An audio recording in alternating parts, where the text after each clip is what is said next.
आज 20 जनवरी 2026 को भारत में कई महत्वपूर्ण घटनाएं हो रही हैं जो हमारे देश की प्रगति की दिशा को दर्शाती हैं।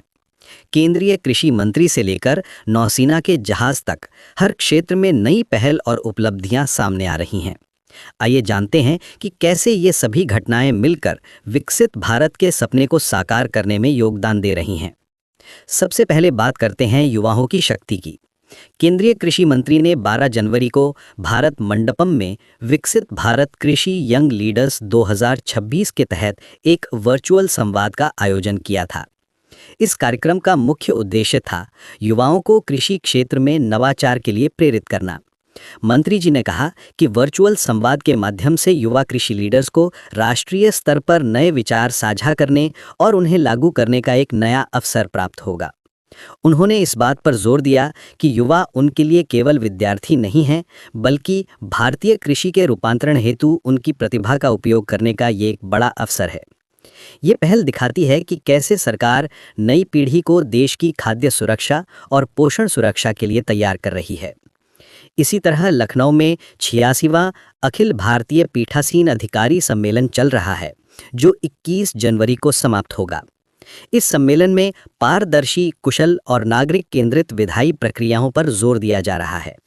यहाँ टेक्नोलॉजी के उपयोग और विधायकों की क्षमता निर्माण की बात हो रही है। ये सम्मेलन दिखाता है कि कैसे हमारी लोकतांत्रिक संस्थाएं आधुनिक समय की चुनौतियों के अनुकूल खुद को ढाल रही हैं। अब बात करते हैं इंफ्रास्ट्रक्चर की। वंदे भारत स्लीपर ट्रेन की सफलता की कहानी वाकई प्रेरणादायक है। कामाख्या और हावड़ा के बीच चलने वाली इस ट्रेन का उद्घाटन 17 जनवरी को हुआ था और इसकी कमर्शियल जर्नी 22-23 जनवरी से शुरू होने वाली है। लेकिन जो बात सबसे दिलचस्प है वो ये कि इसके सभी टिकट्स 24 घंटे से भी कम समय में बुक हो गए। ये जनता की ओवरवेलमिंग डिमांड को दर्शाता है और साबित करता है कि लोग मॉडर्न इंफ्रास्ट्रक्चर के लिए कितने उत्सुक हैं। डिजिटल इंडिया की दिशा में भी महत्वपूर्ण प्रगति हो रही है। NIXI ने 19 जनवरी को नई दिल्ली में अपनी internet governance internship and capacity building scheme की पहली वर्षगांठ मनाई। इस स्कीम के तहत 10,000 से अधिक प्रतिभागियों को प्रशिक्षित किया गया है।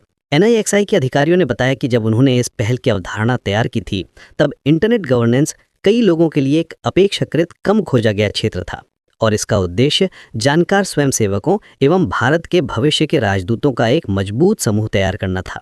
ये पहल युवा प्रशिक्षणों का एक जागरूक एवं प्रतिबद्ध समुदाय बनाने में महत्वपूर्ण भूमिका निभा रही है। बिजनेस और इकोनॉमी के मोर्चे पर भी अच्छी खबरें हैं।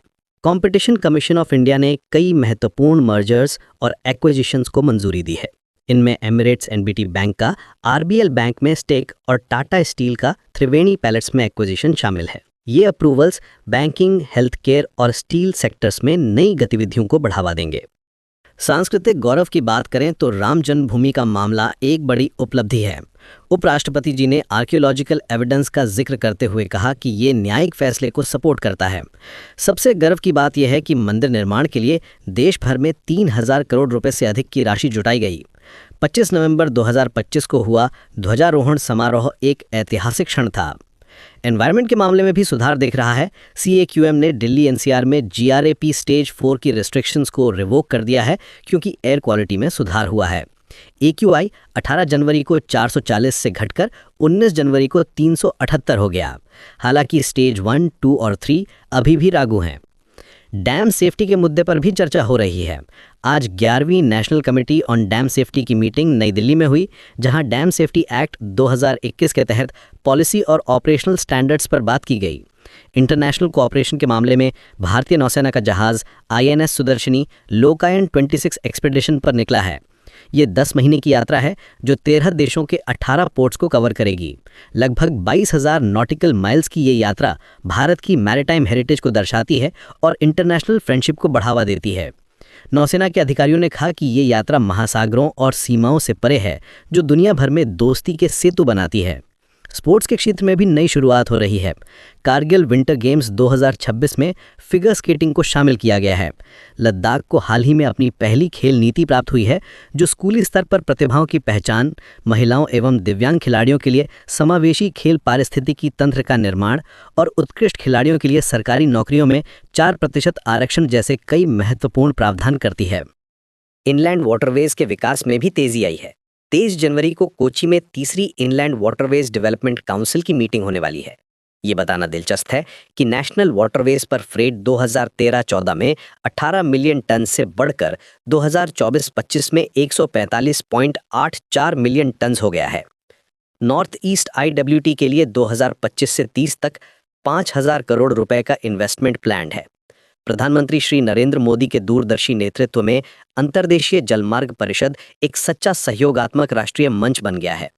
कोची मीटिंग का लक्ष्य 2024 में IWDC 1.0 और 2025 में IWDC 2.0 से बाद से हुई प्रगति को सुदृढ़ करना है। आज की ये सभी घटनाएं मिलकर एक क्लियर पिक्चर बनाती हैं। भारत अपने विकास के हर मोर्चे पर आगे बढ़ रहा है, चाहे हो एग्रीकल्चर में यूथ एंगेजमेंट हो, ट्रांसपोर्टेशन में मॉडर्न इंफ्रास्ट्रक्चर हो, डिजिटल गवर्नेंस हो या फिर कल्चरल हेरिटेज का संरक्षण हो। हर क्षेत्र में सिस्टमैटिक अप्रोच और लॉन्ग टर्म विजन दिख रहा है। ये सब मिलकर विकसित भारत के सपने को साकार करने की दिशा में महत्वपूर्ण कदम है।